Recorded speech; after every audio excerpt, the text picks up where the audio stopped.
오늘 우리에게 주시는 하나님의 말씀은 욥기 12장입니다.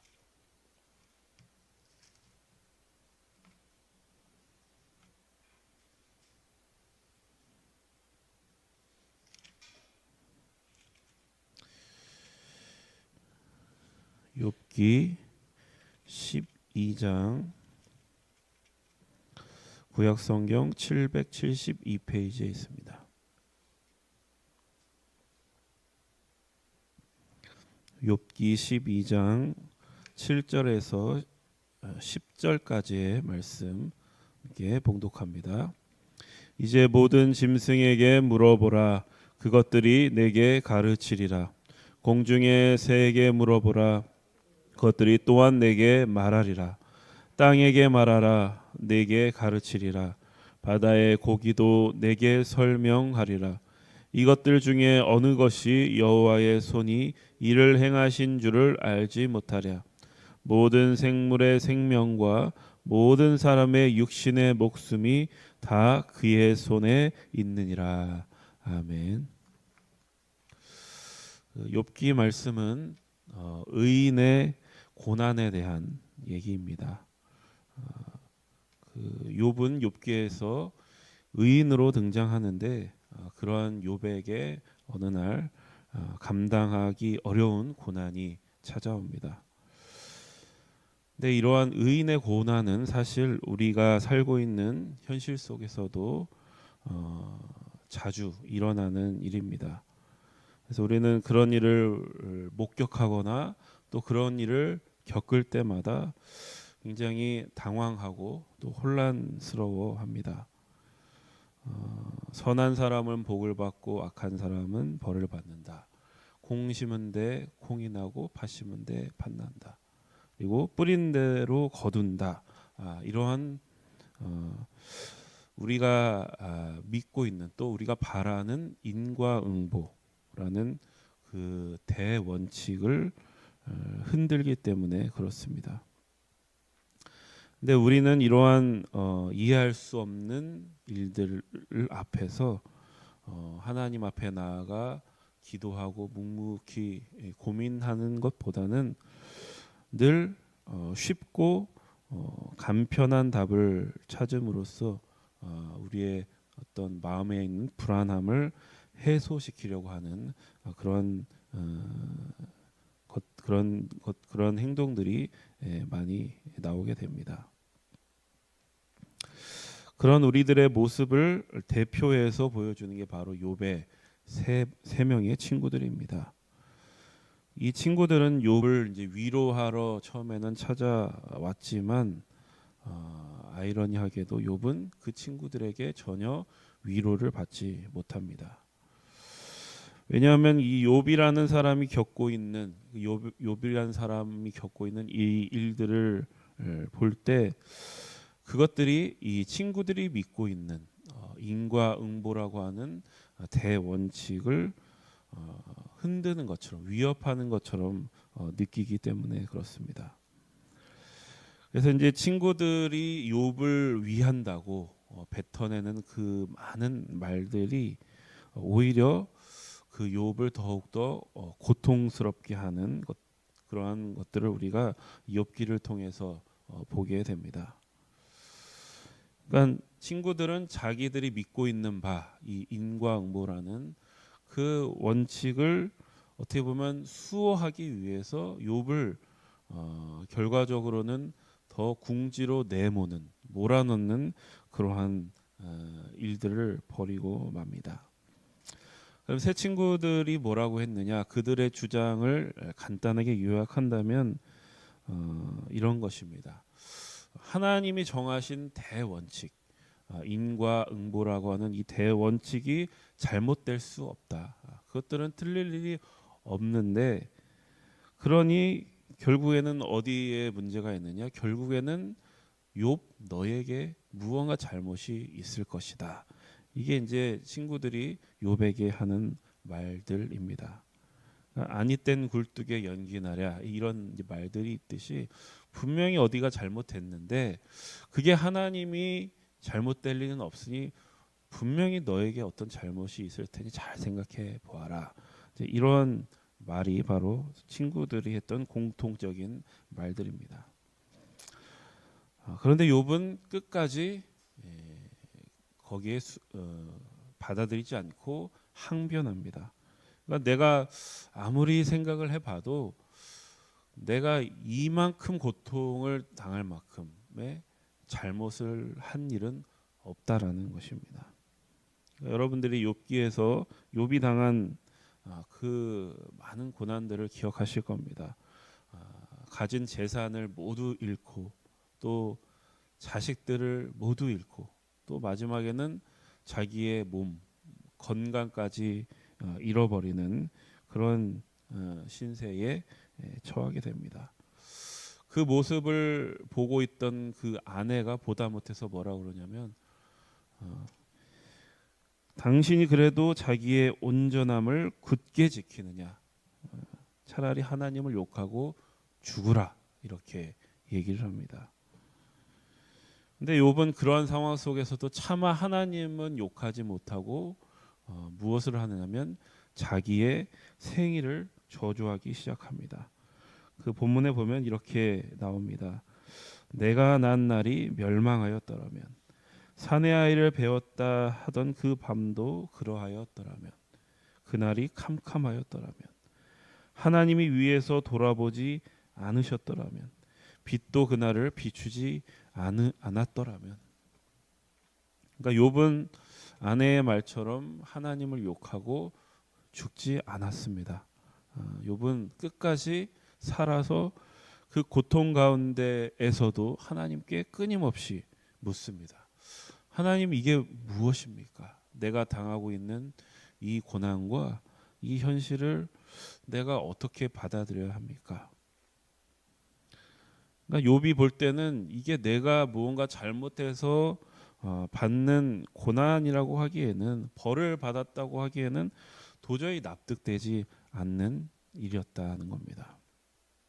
하나님이 날 마음에 들지 않아 하시면 그냥 차라리 나를 욥을 죽여버리면 될 일인데, 그렇지 아니하시고 나를 살려서 이런 고난 가운데 두시는 그 이유는 무엇인가? 내가 이렇게 고통을 당하였던들 하나님에게 어떤 이득이 되는가? 하나님의 보시기에 나라는 존재는 어떤 존재이기에 하나님이 이렇게까지 하시는가?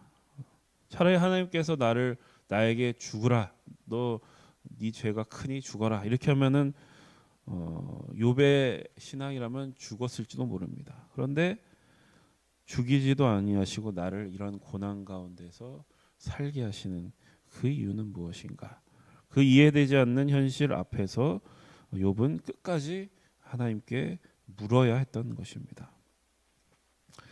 그런데 이제 이 친구들은 그러한 욥에게 찾아와서 자꾸 쉬운 대답을 내놓습니다.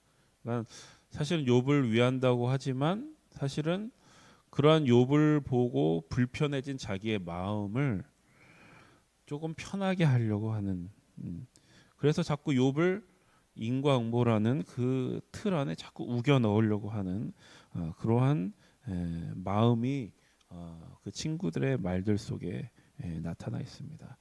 오늘 본문을 보면은 12장 말씀은 그 세 친구들 중에 소발이라고 하는 친구에 대한 말에 대한 욥의 응답입니다. 11장에 보시면은 소발이 대표적으로 어떻게 욥에게 얘기하냐면, 내가 하나님의 오묘함을 어찌 능히 측량하며 전능자를 어찌 능히 완전히 알겠느냐. 그러니까 오늘 우리가 읽지는 않았지만 3절에 보시면은 욥이 어떻게 대답하냐면, 나도 너희 같이 생각이 있어 너희만 못하지 아니하니 그 같은 일을 누가 알지 못하겠느냐, 이렇게 답을 합니다. 그러니까 나도 알고 있다, 네가 말하는 것쯤은 나도 알고 있다, 이제 이러는 겁니다. 그러니까 욥도 하나님이 그 크심, 하나님의 그 신비하심을 알고, 너희들이 좋아하는 그 인과응보라는 그 하나님의 원칙에 대해서도 알고 있고, 누구보다 하나님을 경외하고 있다. 그러니까 그런 엄청난 고난 속에서도 욥은 차마 하나님을 욕하지는 못하고 자기의 생일을 저주했던 것입니다.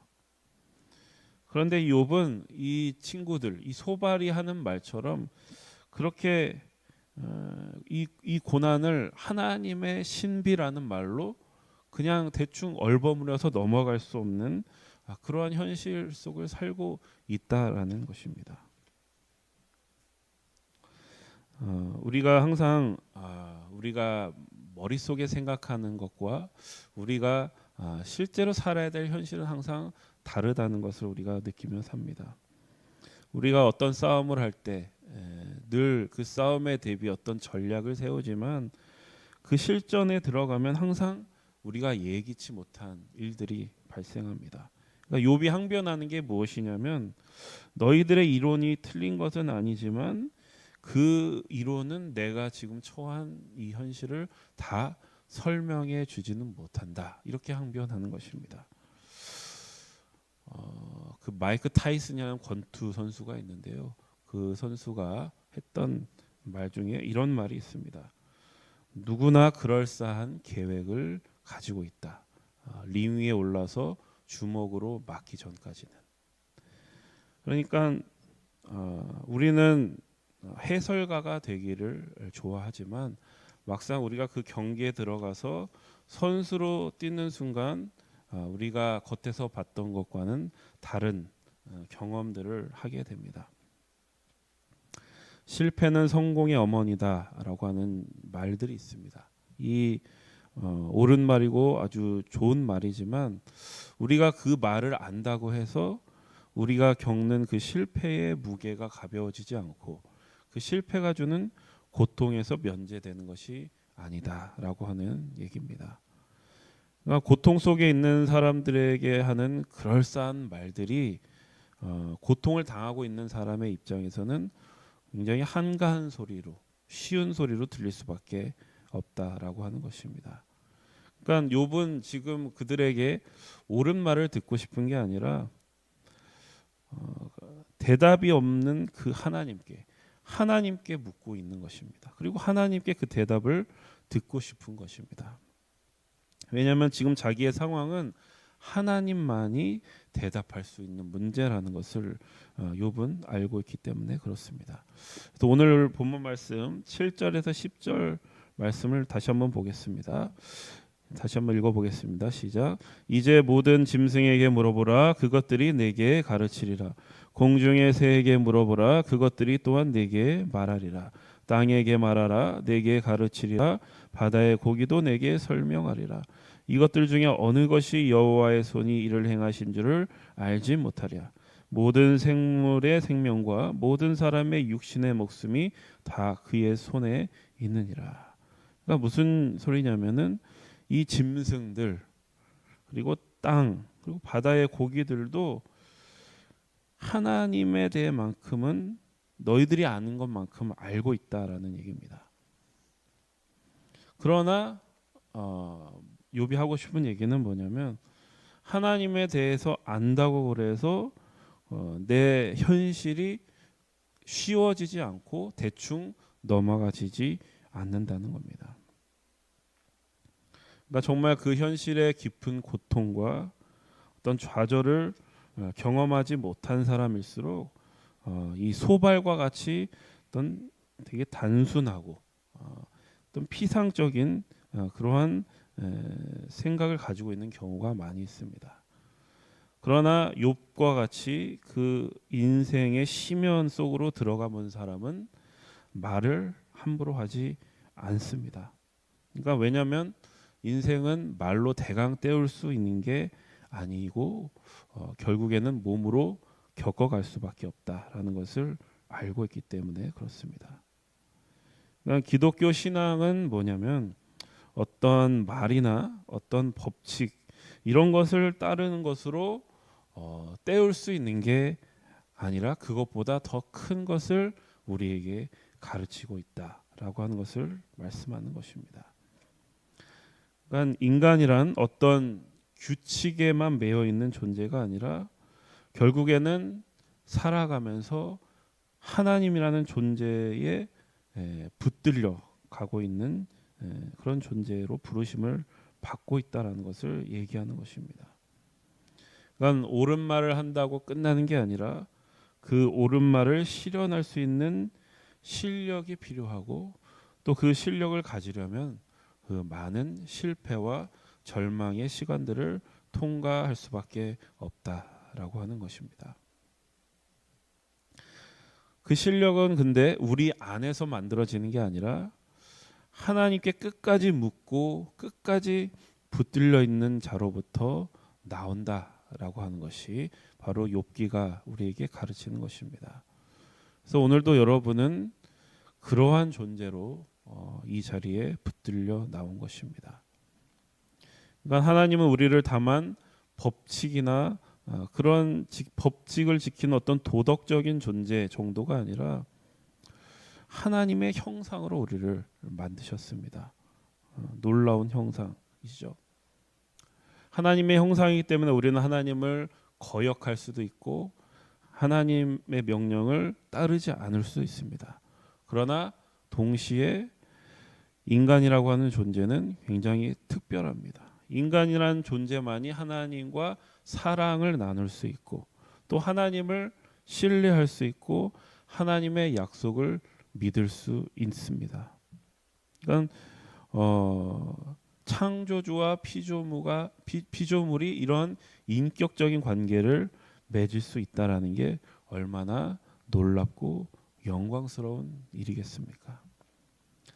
그러니까 욥은 바로 그러한 존재로 부름 받았다라는 사실, 모든 사람들이 그러한 놀라운 존재로 부름 받았다는 사실을 우리에게 깨닫게 해줍니다. 그리고 우리가 이 피조 세계를 바라볼 때, 우리를 둘러싼 이 피조 세계를 바라볼 때 그러한 하나님을 깨달을 수 있고 우리가 얼마나 특별한 존재인지를 깨닫게 되는 것입니다.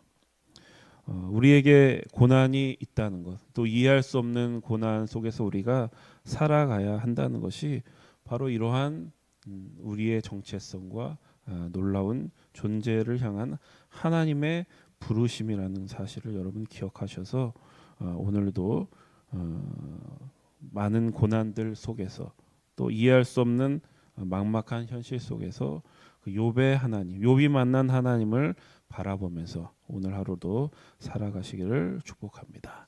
기도하겠습니다. 하나님 아버지, 우리를 인간으로 부르신 하나님의 놀랍고 깊으신 뜻을 깨닫게 하시니 감사합니다. 우리의 생각보다 우리의 존재는 너무나 커서 우리 혼자서는 감당할 수 없습니다. 하나님이 아니고서는 우리를 만드신 그 우리 존재의 크기를 감당할 수 없습니다.